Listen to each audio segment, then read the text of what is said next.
Muy buenas noches, señores y señores. Bienvenidos al desarrollo de la clase correspondientes a la materia de ciencias sociales. Un gusto poder compartir ya esta antepenúltima clase, antesala ya de la última semana de las actividades académicas que tendremos dentro de este proceso educativo. Bienvenidos a cada uno de ustedes. Buenas noches, licenciado. Buenas noches, licenciado. Chile.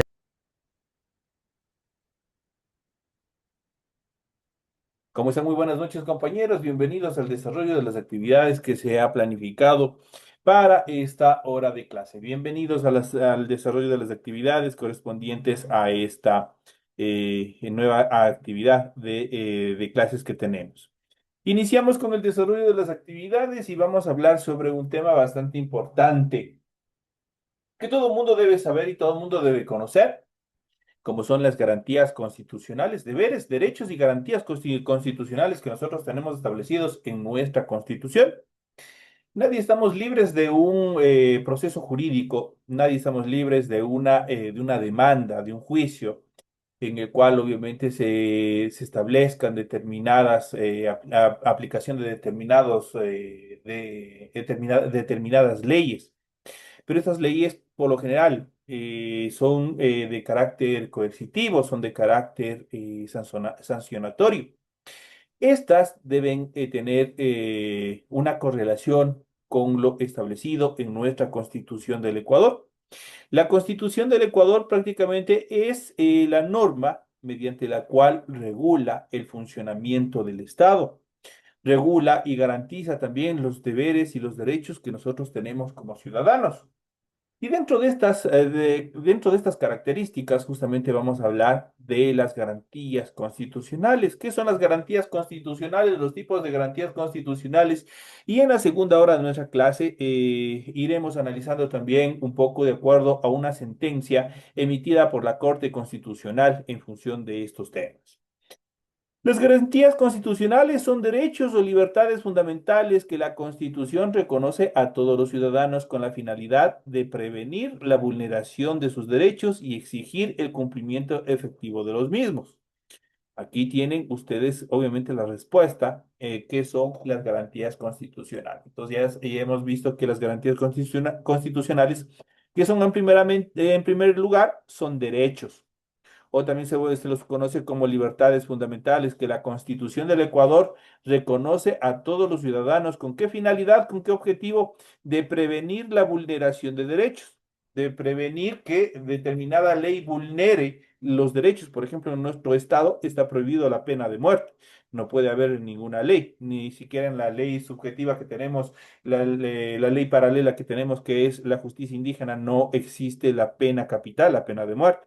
Entonces, esos derechos obviamente están establecidos en nuestra Constitución y obviamente exige el cumplimiento efectivo de cada uno de ellos. La Constitución establece que cualquier persona o grupo de personas, comunidad, pueblo o nacionalidad y la naturaleza podrán interponer las acciones previstas en la ley. ¿Por qué la naturaleza? La naturaleza, al igual que nosotros, son sujetos de derechos. Entonces hay que obviamente garantizar, obviamente, el correcto cumplimiento. Hay que garantizar, obviamente, la protección integral. En primera instancia de los ciudadanos y en segunda instancia, cuando hablamos de la naturaleza a través del Código de la Naturaleza, de la Ley Orgánica de la Naturaleza, obviamente proteger y garantizar la permanencia, el mantenimiento de nuestro entorno natural. En cuanto a los tipos de garantías que están establecidas en nuestra Constitución, tenemos las normativas, tenemos de las de política pública, las institucionales y también tenemos las jurisdiccionales. Cuando hablamos de las garantías normativas, son mecanismos que buscan garantizar el carácter normativo de la Constitución y asegurar que se garanticen y respeten los derechos establecidos en este cuerpo legal. Cuando hablamos de las garantías de políticas públicas, obligan a todas las autoridades, personas y actividades, perdón, deban sujetarse a lo que diga la Constitución, especialmente en lo relacionado a derechos.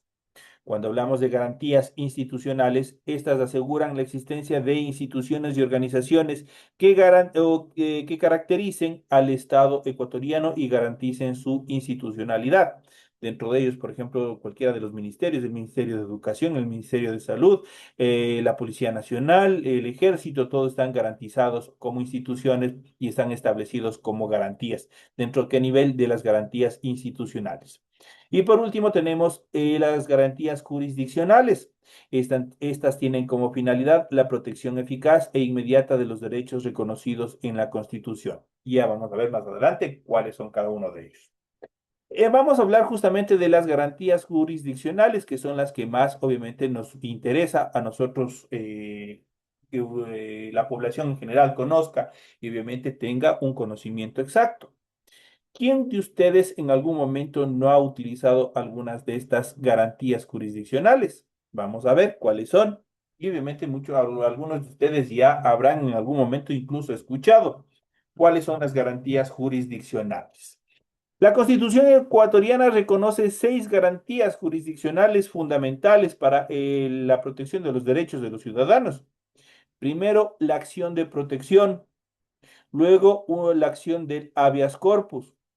Muchos habrán utilizado esta garantía jurisdiccional, la acción del habeas corpus. Tenemos la siguiente acción de acceso a la información pública, tenemos la acción del habeas data, tenemos la acción por incumplimiento y por último la acción extraordinaria de protección. Entonces, vamos a ver qué significa y cuál es la función dentro de nuestra Constitución, qué establece nuestra Constitución dentro de cada una de estas garantías jurisdiccionales. Iniciamos con la primera, la acción de protección. Se emplea cuando la vulneración de derechos provenga de políticas públicas. Ahí obviamente se establece una acción de protección. Digan ustedes, por si acá les pongo un ejemplo, un alcalde de una X ciudad, por ejemplo, por ahí, coge sin ningún aviso previo, por ejemplo, trata de apropiarse de un bien inmueble, aduciendo obviamente que, qué sé yo, que pasa a ser un bien del Estado. Ahí se aplica una acción de protección cuando los derechos del propietario obviamente son y se ven vulnerados, en este caso por de políticas públicas, por instituciones públicas, obviamente que pretendan alterar, que pretendan sesgar los derechos de los ciudadanos. En cuanto a la acción del habeas corpus, muchos de ustedes habrán utilizado o se habrán beneficiado de esta garantía jurisdiccional. El habeas corpus protege el derecho a la libertad de quien se encuentra privado de ella de forma ilegal, arbitraria e ilegítima. ¿Qué quiere decir? Ninguna persona, perdón, ninguna institución, ningún policía puede a ustedes coger y privarles de la libertad si no existe una denuncia previa o si no existe, obviamente, una orden emitida por un ente, por una autoridad establecida. Esto quiere decir por una orden de juez. Nadie puede ser privado de su libertad. Ahí se aplica la acción del habeas corpus. Y obviamente en otras instancias también del derecho, cuando son privados de la libertad y obviamente no existe una fórmula de juicio en menos de 24 horas, obviamente se tiene que aplicar el habeas corpus para que la persona que se encuentra privada de libertad de forma ilegítima, arbitraria o ilegal, obviamente recobre su libertad. Es lo que garantiza el habeas corpus. En cuanto a la acción, la garantía constitucional o jurisdiccional en relación a la acción de acceso a la información pública, también es fundamental, pues esta garantiza el acceso a la información que existe en archivos, documentos, pero de carácter público. No van a pensar que, obviamente, aplicando la acción de acceso a la información pública, obviamente ustedes pueden acceder a información de carácter personal de cada uno de los ciudadanos. No, no, no. En ese caso, tiene que ser documentos, tienen que ser archivos de carácter público. Obviamente que estos tengan una aplicación más amplia, o sea, que tengan una implicación en relación a la población en general. Ahí obviamente se aplica esta garantía jurisdiccional. En cuanto a la acción del habeas data, que es casi similar al acceso a la información pública, al anterior. Aquí vuelta ya sucede lo contrario. Se emplea cuando el interesado directo quiere cualquier información que exista sobre sí mismo o de sus bienes en instituciones públicas o privadas. Entonces, ustedes, a partir de esta garantía jurisdiccional, ustedes, qué sé yo, de pronto en un X colegio, de pronto en una escuela, de pronto en una universidad, de pronto en el registro civil, de pronto en el registro de la propiedad, ustedes pueden acceder a sus documentos que se encuentran, los registros de sus documentos que se encuentren establecidos, pero ahí sí, propios de ustedes. Esas instituciones no les pueden negar ninguna de la información que obviamente soliciten a través de la aplicación del habeas data. En cuanto a la acción por incumplimiento, es otra de las garantías jurisdiccionales y esta obviamente se utiliza para garantizar el cumplimiento de sentencias o informes de organismos internacionales de derechos humanos. Ahí se aplica obviamente cuando las personas que se encuentran afectadas por alguna decisión del Estado obviamente han acudido a organismos internacionales, ahí obviamente se aplica esta acción por incumplimiento. Pues esta garantiza el cumplimiento de sentencias o informes de organismos internacionales de derechos humanos que protegen y que buscan el resarcimiento de los derechos vulnerados. Y por último, la acción extraordinaria de protección. Igual, muchos de ustedes habrán escuchado en qué consiste la acción extraordinaria de protección. Esta procede contra sentencias en las que se hayan violado por acción u omisión derechos reconocidos en la Constitución. La acción extraordinaria de protección, ¿qué es lo que hace? Por ejemplo, digamos que en un juicio, un X ciudadano obviamente le dictaron sentencia y obviamente en esta sentencia, qué sé yo, es una sentencia condenatoria. En esta sentencia condenatoria, pese a obviamente que se dictó en un juzgado provincial, por ejemplo, ¿qué es lo que hacen? Las personas, o a través de su defensa técnica, ¿qué es lo que hacen? Aplicar una acción extraordinaria de protección, obviamente en la Corte Constitucional, en el ente superior. Y esto obviamente busca cualquier tipo de normativa que haya estado o que se haya aplicado siempre en contra de lo establecido en nuestra Constitución. Por eso, obviamente, se aplica sobre acciones inconstitucionales, sobre la aplicación de artículos que van en contra de la Constitución. Y obviamente ahí se busca que obviamente se determine o se revea cualquier tipo de sentencia que exista, o se ratifique o se revea cualquier tipo de sentencia que se haya aplicado. Esto en cuanto a las garantías jurisdiccionales, que obviamente establecidas en nuestra Carta Magna. Vamos a ver a continuación el Estado y los derechos ciudadanos. Los derechos humanos son fundamentales para el funcionamiento y el desarrollo de la sociedad. Por esto, es deber del Estado proteger los derechos de las personas y garantizar a través de normas, decretos, instituciones, leyes y demás su cumplimiento. En Ecuador, los derechos están establecidos en nuestra Constitución. En este mismo cuerpo legal se establece que uno de los deberes primordiales del Estado es justamente que garantizar sin discriminación alguna el efectivo goce de los derechos establecidos en la Constitución y en los instrumentos internacionales, en particular la educación, la salud, la alimentación, la seguridad social y el agua para sus habitantes, lo que establece y obviamente que regula que exista dentro de nuestro Estado a través de la Constitución. En cuanto a los tipos de derechos y garantías en la Constitución de la República, uno de los primordiales derechos que se han aplicado especialmente a partir de la reforma que se dio en la Constitución del 2008 es justamente el derecho al del buen vivir, hoy conocido dentro de los preceptos ancestrales como el summa causa. Este derecho del buen vivir permite las condiciones de vida adecuadas para el desarrollo de cada persona. Aquí encontramos el derecho del agua, el derecho de la alimentación, el derecho de la educación, de la vivienda, del trabajo, entre otros derechos que están relacionados con el summa causa o buen vivir. En cuanto a los derechos de las personas y de los grupos de atención prioritaria, incluyen a personas adultas mayores, niños, niñas y adolescentes, mujeres embarazadas, personas con discapacidad y personas con enfermedades catastróficas. En cuanto a los derechos de las comunidades y de los pueblos y las nacionalidades, se fundamenta en el reconocimiento de los derechos colectivos que promueven la preservación de su identidad cultural, territorios ancestrales y formas de organización social. Es lo que hace el derecho de las comunidades, los pueblos y las nacionalidades. En cuanto al derecho de participación, hace referencia a la participación de los ciudadanos en la toma de decisiones. Se incluye el derecho a elegir y ser electo, desempeñan funciones públicas, la conformación de partidos y también de movimientos. El derecho de libertad es otro establecido en nuestra Constitución y este se refiere a los derechos que garantizan la libertad de las personas para desarrollarse como individuos.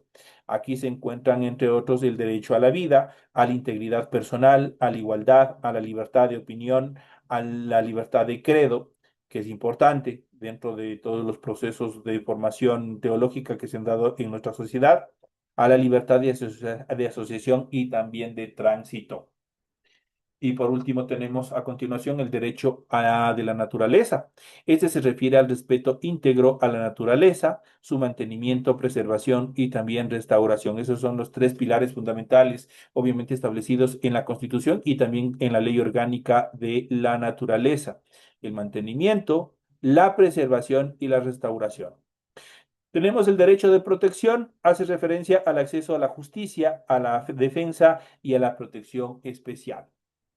Cuando hablamos de derechos de protección, obviamente, vuelvo y repito, cuando de pronto, siempre, en cualquier instancia, el ser humano, por su conducta, por su forma de ser, obviamente siempre va a estar inmiscuido en dificultades, en acciones que son contrarias a la normativa de la sociedad. Ahí se aplican este tipo de derechos de protección, pues estos hacen referencia al acceso a la justicia. Todo el mundo tiene acceso a la justicia. Por ejemplo, cuando alguien, qué sé yo, sufrió un accidente de tránsito, por ejemplo, y obviamente fue por una imprudencia del conductor, estaba en estado etílico, estaba hablando por el celular, alguna situación. ¿Qué es lo que tienen que hacer? Obviamente ahí el acceso a la justicia. En cualquier instancia, obviamente van los familiares, o en el caso que pueda la persona perjudicada. Obviamente, ¿qué es lo que hace? Hace efectiva el derecho al acceso a la justicia, pues a través de esto obviamente genera, obviamente pueden poner en conocimiento de la autoridad competente y obviamente ellos empezarán con investigación. A la defensa, toda persona tiene derecho a la defensa. La persona que ha sido acusada tiene derecho a defenderse, tiene derechos establecidos en la Constitución a una defensa efectiva y el derecho a la protección especial. Hay personas que podrán pagar abogados, una defensa técnica particular, pero hay otros que obviamente tendrán, obviamente, no tendrán los recursos necesarios. Ahí el Estado establece la defensoría pública. A través de la protección especial, obviamente, ninguna de las personas se puede quedar en la indefensión. Todas las personas tienen que estar protegidas dentro de este derecho a una defensa equitativa y oportuna. Esto en cuanto a los derechos establecidos en nuestra Constitución de la República del Ecuador, que es indispensable que también ustedes conozcan. Otro de los reglamentos importantes o leyes orgánicas importantes que tiene nuestro Estado justamente son los derechos de la niñez y también de la adolescencia, porque son un grupo vulnerable, un grupo obviamente bastante delicado dentro de nuestra sociedad. Los derechos de la niñez y adolescencia son un conjunto de normas jurídicas que protegen a estas personas. Son inalienables e irrenunciables y están consagrados en varios documentos que tienen vigencia a nivel internacional. El 20 de noviembre de 1959 se aprobó la Declaración de los Derechos del Niño y en 1989 se firmó en la Organización de Naciones Unidas, en sus siglas ONU, la Convención sobre los Derechos del Niño, en la cual se reconoce a todos los individuos menores de 18 años como seres con pleno derecho de desarrollo físico, mental y social y que deben ser protegidos por las personas adultas y también el Estado. Ecuador fue el primer país latinoamericano en ratificar la convención y se comprometió a adecuar su sistema jurídico a los requerimientos de este sistema, y justamente así lo ha hecho. hemos reconocido y hemos adecuado el sistema jurídico, obviamente para dar protección a los menores, tanto a la protección íntegra de los menores, así como también de los menores infractores. De ahí surge el Código de la Niñez y de la Adolescencia, en la cual se establecen los derechos prioritarios o primordiales de la infancia y las responsabilidades de quienes deben garantizar el cumplimiento de los mismos. Los derechos señalados en este código se clasifican de la siguiente manera, los establecidos en la ley, en el código, obviamente, de los niños, niñas y adolescentes. Tenemos el derecho a la supervivencia, incluye el derecho a la vida, a la familia, a la lactancia materna, la atención al parto, la vida digna, a la salud y a un medio ambiente sano. Se establece la responsabilidad del Estado de garantizar, entre otras cosas, el acceso a los servicios de salud y la provisión de medicinas y de la familia de brindar un clima de afecto que asegure una vida digna. En cuanto al desarrollo de derecho del desarrollo humano, incluye el desarrollo de la identidad a la identificación, que son cosas distintas. Cuidado con confundir. El derecho a la identidad es una cosa y el derecho a la identificación es otra cosa diferente.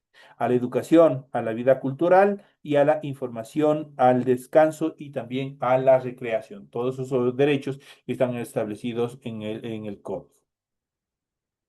También tenemos la siguiente determinación en función de el derecho de desarrollo humano.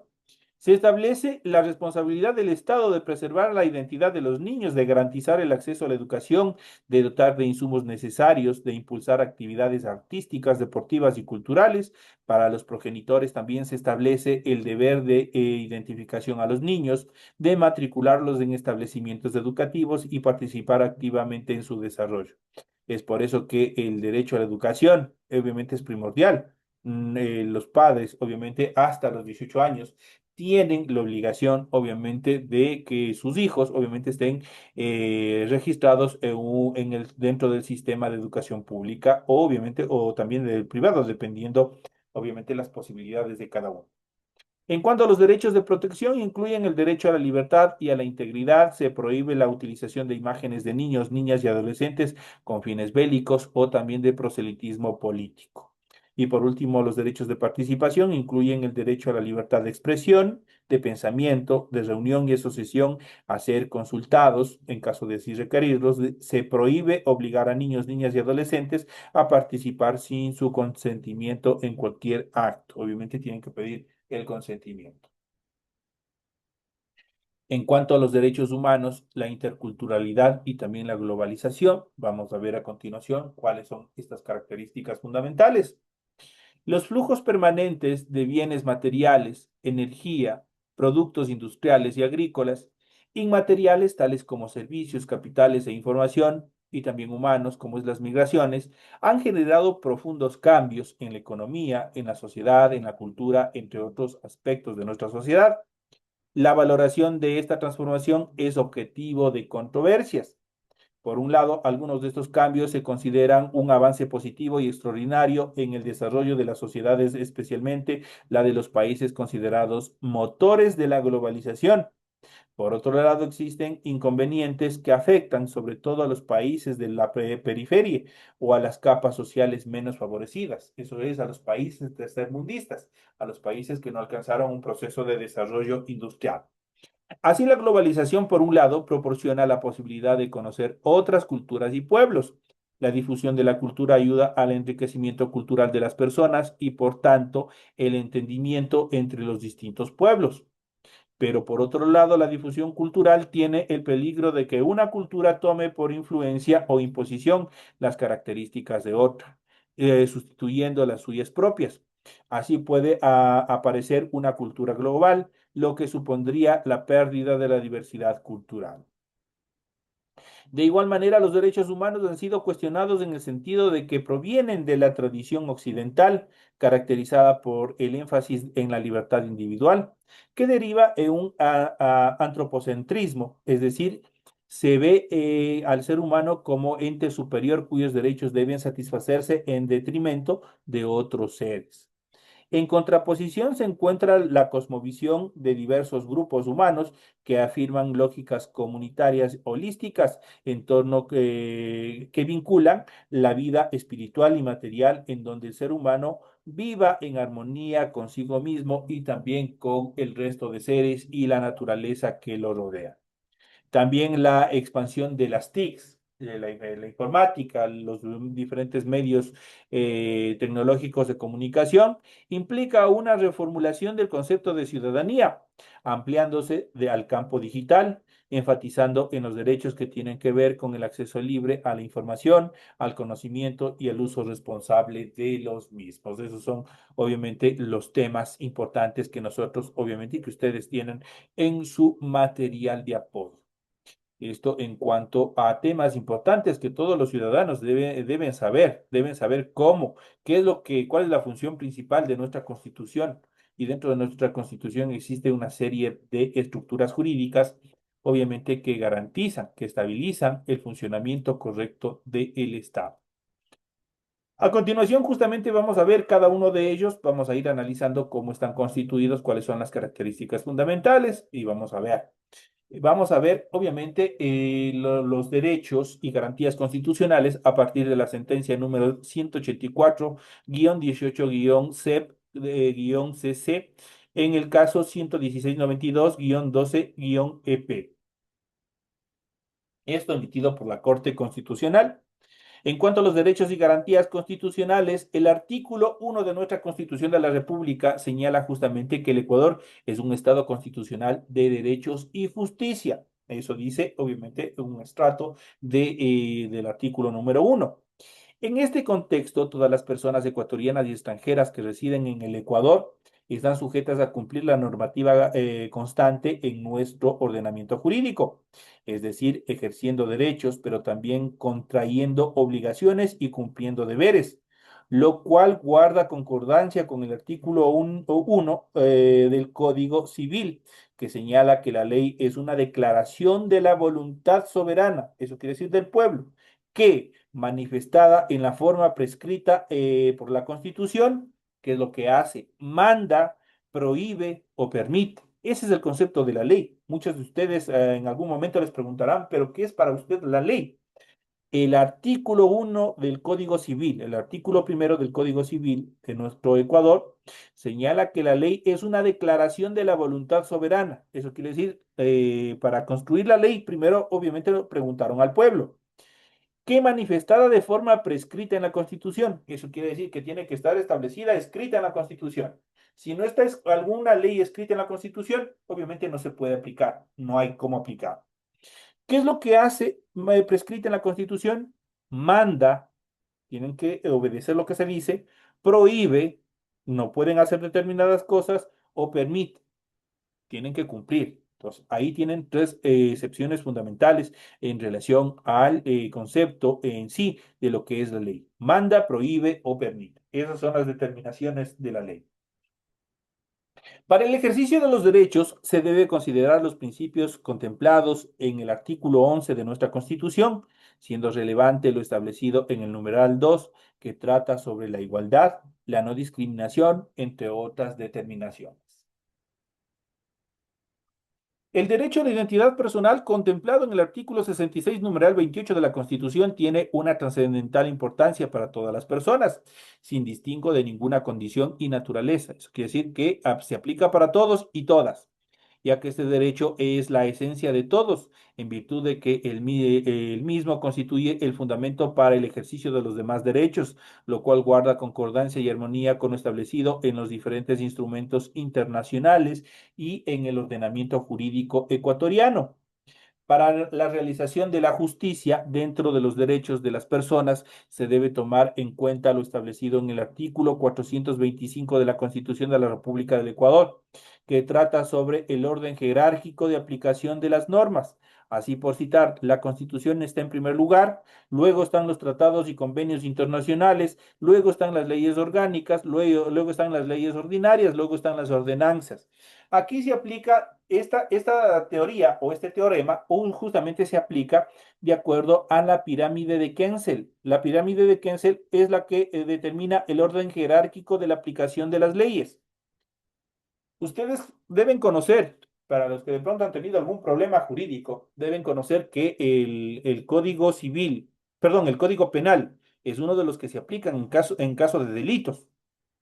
Pero obviamente ese no está por encima de la Constitución, no está por encima tampoco de ordenamientos o de tratados y convenios internacionales. Tienen que aplicarse.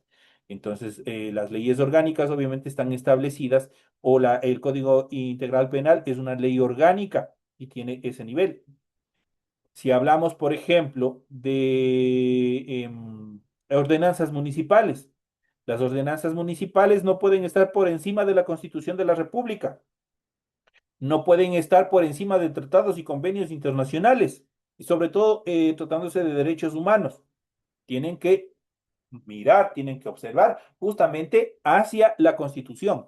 Hay un tema bastante importante dentro de derecho que se llama concordancia. Eso quiere decir que tiene que tener una relación la ley, el Código Penal, por ejemplo, con la Constitución. No se puede ir el Código Penal por encima de la Constitución. Cuando se aplica de esa forma, obviamente se aplica una de las garantías que vimos anteriormente.